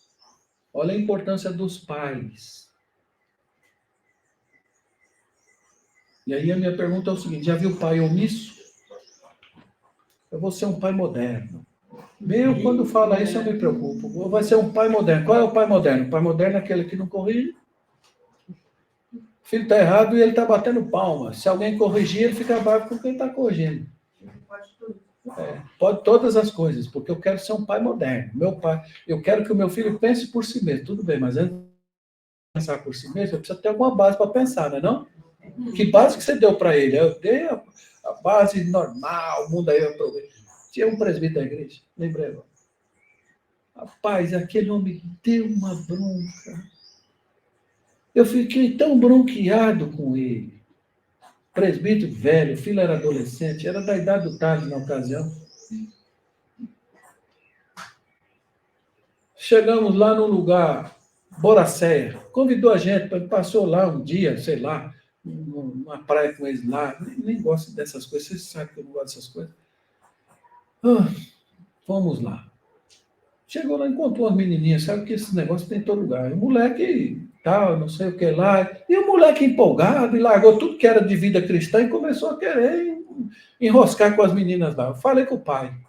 Eu falei, não, pastor, ele tem que conhecer todas as coisas. Foi um miserável. Olha o tipo de pai de presbítero que eu tenho. Vê se eu não tenho que ficar nervoso com isso. Sabe aquele negócio do pai que fala assim, não, tem que experimentar todas as coisas. Meu amigo, veja bem, se você sabe que pegar uma faca e furar o braço, você sabe que dói e sai sangue, para que seu filho precisa experimentar coisa errada? Presbítero da igreja. Não sei como é que está vivendo hoje aquele presbítero, nem sei como é que está. Mas eu estou falando o seguinte, tem pai que é pior do que o filho. Aqui nós estamos partindo de uma consciência diferente. Tem genética, nós estamos partindo de uma consciência de pares, tem influência sim, Mas nós estamos falando agora de influência que os pais precisam exercer sobre os filhos, meus irmãos, para a gente mudar os nossos filhos e ajudar os nossos filhos a serem fiéis ao Senhor. Porque esse é o nosso objetivo, ou não é? Nosso objetivo não é que tudo bem, a gente quer que o filho seja o maior profissional da área que ele for, a gente deseja isso. Temos de lutar pelos nossos filhos e a igreja tem de ajudar também, é verdade. Mas, acima de tudo isso, a gente quer que todos eles encontrem Jesus Cristo, que é isso que faz a diferença. E tem aquele que falar, a gente cria filho para o mundo. Então, cria para o mundo, pronto, é uma frase difícil. Que a mulher tem que saber. Tem que saber de tudo. É. Bom, mas tudo que é errado, filho, você já sabe que é errado. Meu, não vai por esse caminho.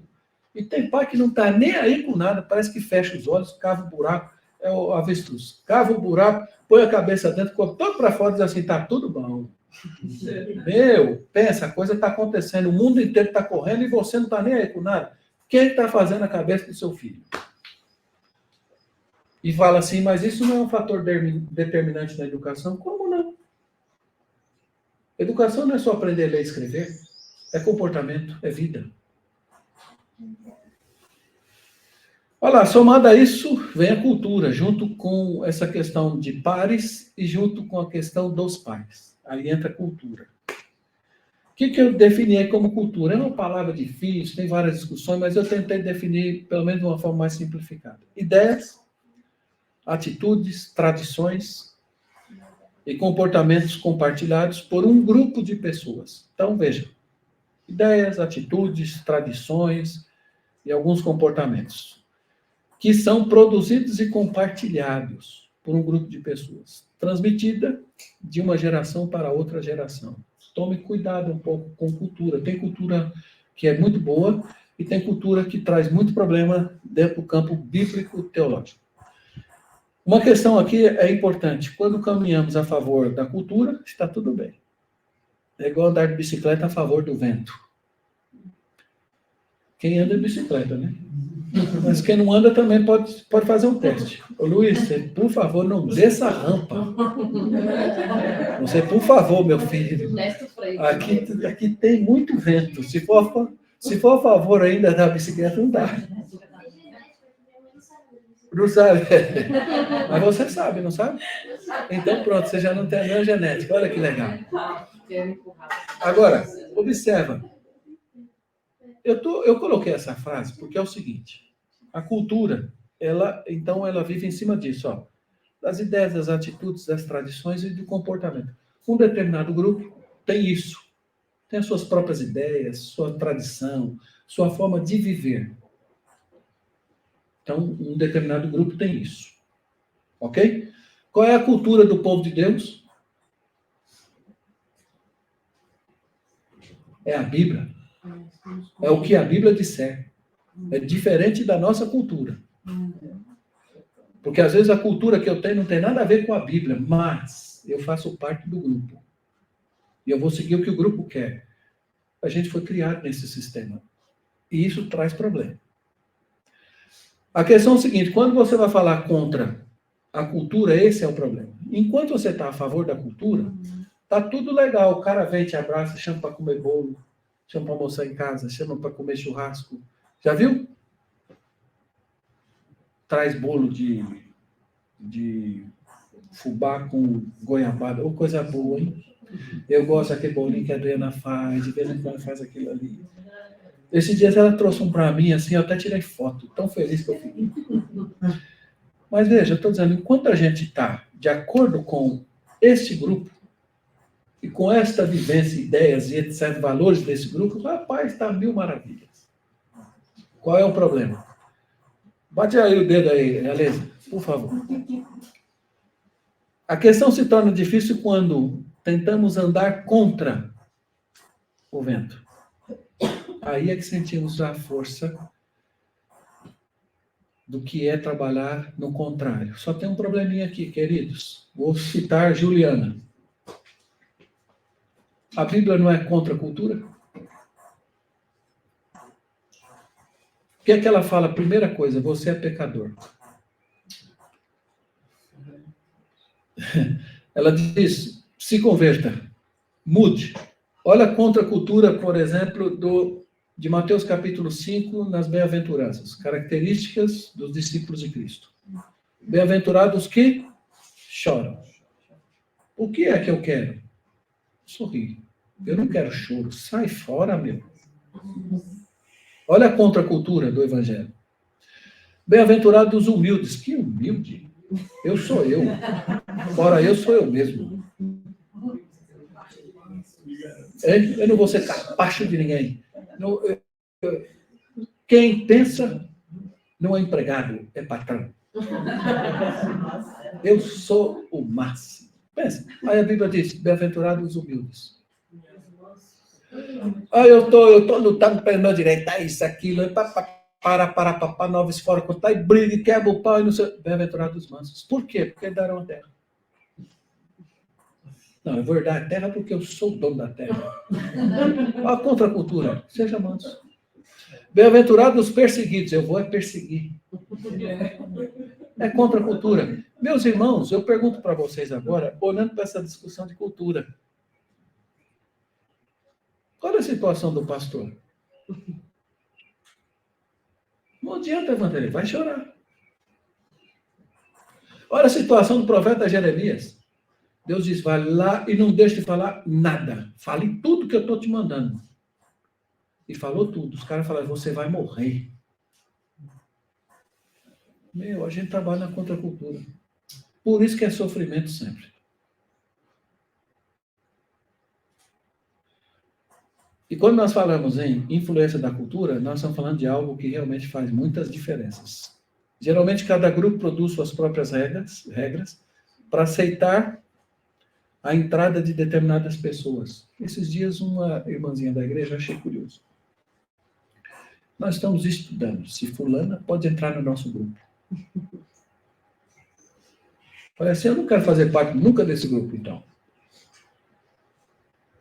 Não tem que ter grupinho de igreja. O grupo todo é a igreja. Esse negócio de fazer grupinho, gente, isso é pecado. Mas a cultura é essa. A igreja deve ser um grupo que luta contra a cultura. Contra a cultura. Né? A igreja tem que se juntar. A igreja né? tem que lutar contra essas coisas. Já vai ter divisão dentro da igreja. Então, já começa, aí já tem a cultura da divisão. Eu aprendi a divisão sempre. Eu sempre fiz divisão. Você só vai reproduzir divisão. Eu entrei na cultura, fui ensinado assim, desde lá, não sei de quem, a falar mal das pessoas. Rapaz, o cara pode estar que trabalho... Nossa, o Wanderlei fez um reboco muito legal, mas tem um probleminha ali. Você sabe essa cultura que foi implantada dentro do seu coração, da sua mente? Tira isso de você, em nome de Jesus Cristo. Meu pastor, uma coisa que é muito, muito ruim. Eu já trabalhei em lugares, em trabalhos que as pessoas faziam grupos. E se você não pertencia, você ficava exclusa. E aí você ficava na hora do almoço sozinha, na hora do café sozinha. Quando você passava, sempre tinha alguém falando alguma coisa. E é uma sensação horrível, porque você fica excluída. Ou você entra naquilo lá que fala um monte de coisa que você não concorda, ou você fica excluída. Ou fica fora mesmo. Fica. Então, só que aí, Rosana, olha como isso traz um problema grave para a igreja. Vamos imaginar uma pessoa que está chegando agora. Primeira coisa que ela percebe é o seguinte: alguém veio falar comigo? Eu quando vou visitar, fui algumas vezes ao Rio. Bom, desculpa, vou gravar público. Que povo chato. Não, o cara, eu sentei lá, tal, e aí? Não vinha gente falar, quem é você? Não quero ser melhor, mas quem é você? Você é fulano? E conhecia quem era. Já conheciam até. Quando entra alguém aqui na igreja, o que a gente faz? Fica conversando entre nós. Que isso, mano? É hora de você parar um pouco e falar assim, espera aí, quem que merece agora atenção? Essa pessoa, porque ela, nesse momento, precisa de acolhimento. Mas, um exemplo, o pessoal vai lá do Morro Doce hoje, não sei o que lá. De novo esse povo aqui. Mas, sabe, Juliana, filha, uma criancinha. Olha, aquela moça que toca. A gente não orou para Deus mandar um tecladista? Ele está vindo. O Pietro, ele é um exemplo, né? Pra nós. Não, deixa eu só terminar essa frase aqui. Aquela moça que toca, domingo passado ela esteve aqui. Sim, ela disse que ia vir cada 15 dias.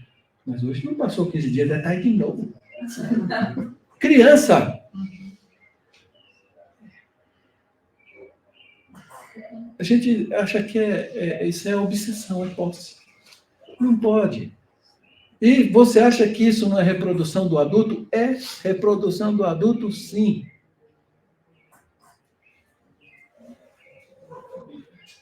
Aí você faz o quê? Você puxa para frente a turma, vamos para frente para evangelizar.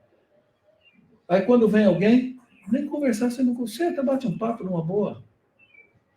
Não, você não dá nem atenção, gente. Quando a pessoa vem, ela quer atenção. Não é que você vai abandonar os outros para aquele, não. Mas naquele momento, a gente tem de concentrar a atenção em pessoas que Deus manda. E quem sabe o que é que Deus tem planejado? Só Ele sabe. E às vezes a gente perde uma grande oportunidade de ter alguém, inclusive como alguém que vai somar com a gente, e isso traz uma série de problemas também para a igreja. Eu estou dizendo isso que é para a gente ir acertando as coisas mesmo, e é esse grupo que vai acertar daqui para frente.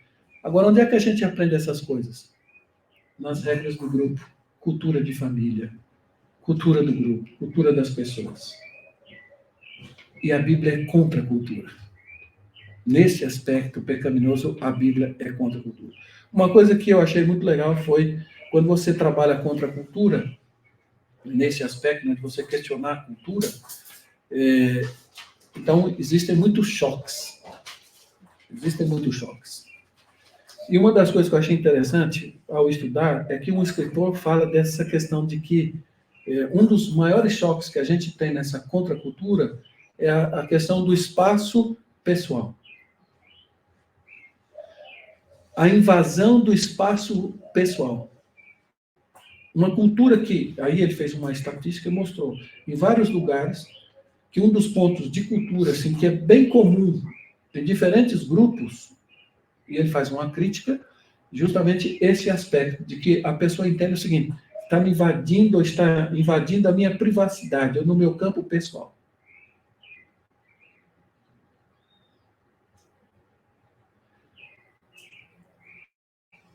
Isso me preocupa, gente, de verdade, né? Porque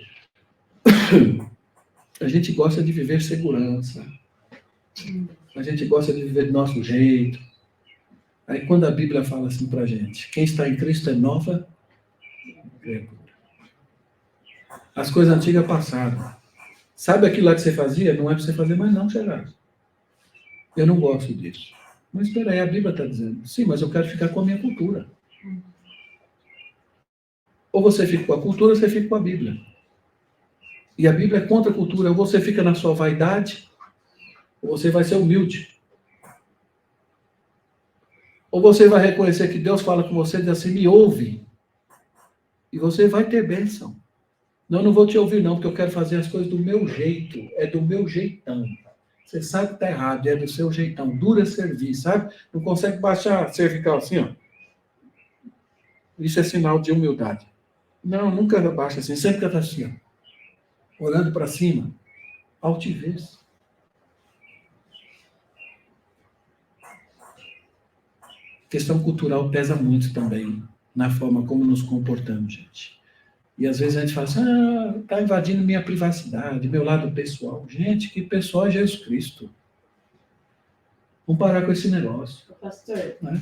Da mesma forma que a Rosana está falando, às vezes as pessoas se apoiam na genética, às vezes as pessoas se apoiam na cultura também. Uhum. E tudo é difícil de você sair daquela inércia, né, que a gente chama de...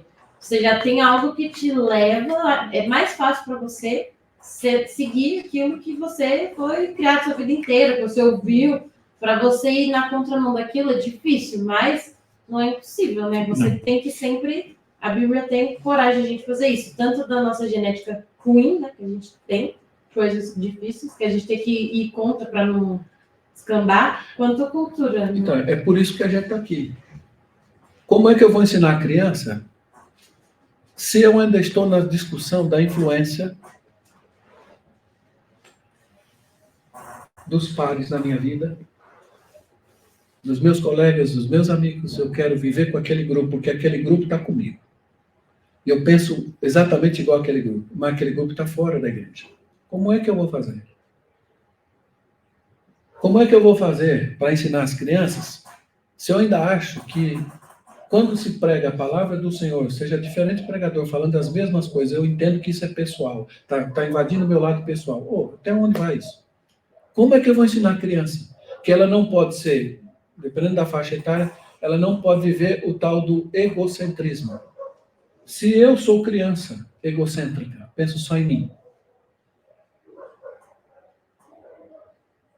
como é que eu vou trabalhar com criança? Não, olha a seriedade. Como é que eu vou trabalhar com criança? Eu sou agressivo, vou ensinar o que para a criança? Como é que eu vou trabalhar com a criança se nem eu tenho condição de ensinar os meus filhos a cuidar do caminho deles? E eu não estou dando atenção para eles.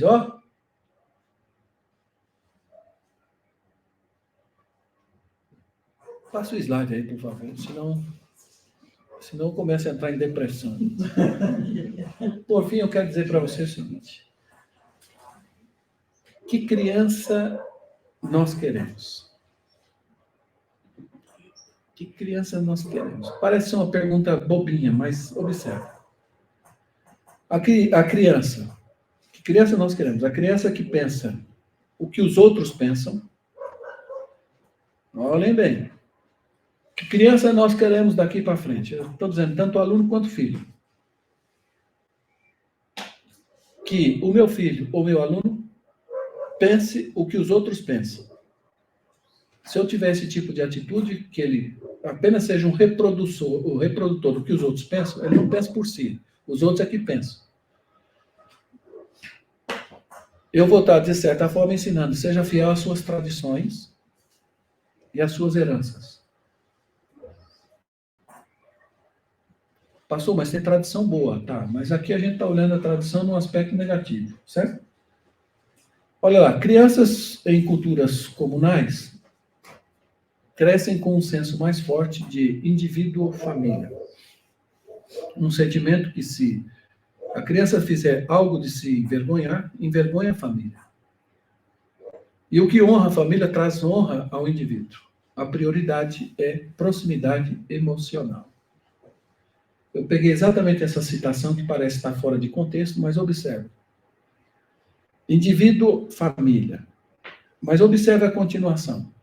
A criança, se ela fizer algo que envergonha a família. E se ela fizer algo que honra a todos. Ou seja, eu quero meu filho para fazer o quê? Algo que eu possa dizer, isso é meu filho.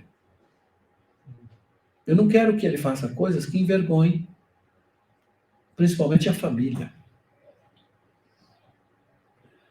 A questão que eu vejo aí nessa discussão toda é justamente o seguinte: a gente se preocupa mais com a aparência do que com a realidade.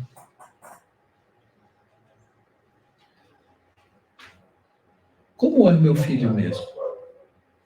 Como é o meu aluno mesmo? Porque às vezes a gente trabalha na superficialidade, ele já sabe a resposta. Quem é Jesus? Jesus é o Salvador. Mas ele sabe o que é isso. A gente já tem as respostas prontas, a gente até pode treinar o filho das respostas prontas. Eu acho muito legal a oração das crianças aqui. E você vê a evolução das crianças, isso me deixa muito feliz. Tempos atrás elas repetiam frases. E a gente foi incentivando, não, olha, o que é que você tem no coração mesmo? Aquelas brincadeiras que a gente acaba fazendo na hora, era para desarmar um pouco essas coisas. Hoje você vê criança pedindo coisa e fala assim, rapaz, nunca imaginei isso.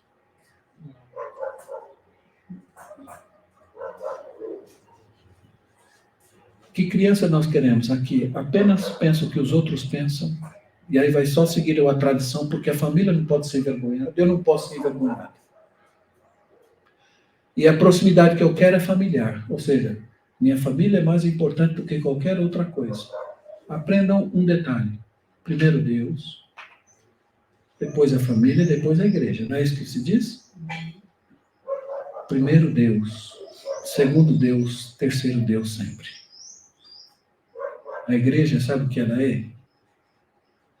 Apenas um reforço diário e, quem sabe, nos finais de semana, para a nossa fé. Mas tudo se processa durante a semana. Por isso que tem que ser Deus em primeiro lugar em todos os momentos, em segundo lugar em todos os momentos, em terceiro lugar o Senhor e em tudo o Senhor.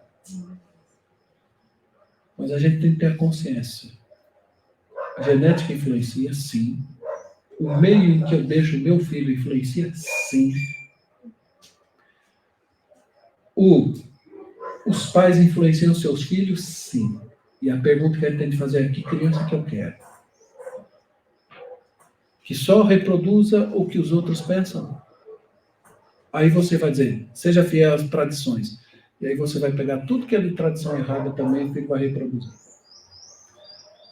Que outra criança nós queremos? Passa aí, Realeza, mais um leque aí. Uma criança que pensa de forma independente. Não é independente no sintoma do filho pródigo. Eu quero viver minha vida e pronto, acabou. Não é essa a ideia. Mas que criança nós queremos formar daqui para frente? Uma criança que seja, vou dizer de novo, criança que seja responsável, olha lá, por si mesma e que reflete nas atitudes e comportamentos. Não que seja um reprodutor do que o pai ensina, mas que ela pense por si.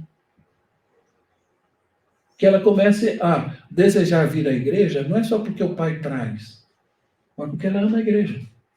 Teve um relato de uma irmãzinha hoje, disse assim para mim: pastor, eu fiquei feliz. Falei: o que aconteceu? Eu acordei cedo. Meu filho acordou mais cedo. Quantos anos tem seu filho? 7. 7 anos, tá? Sim. O que é que fez? Ele acordou mais cedo. Quando eu disse que eu vinha à igreja aqui, ele pulou de alegria e disse: oh, eu vou também.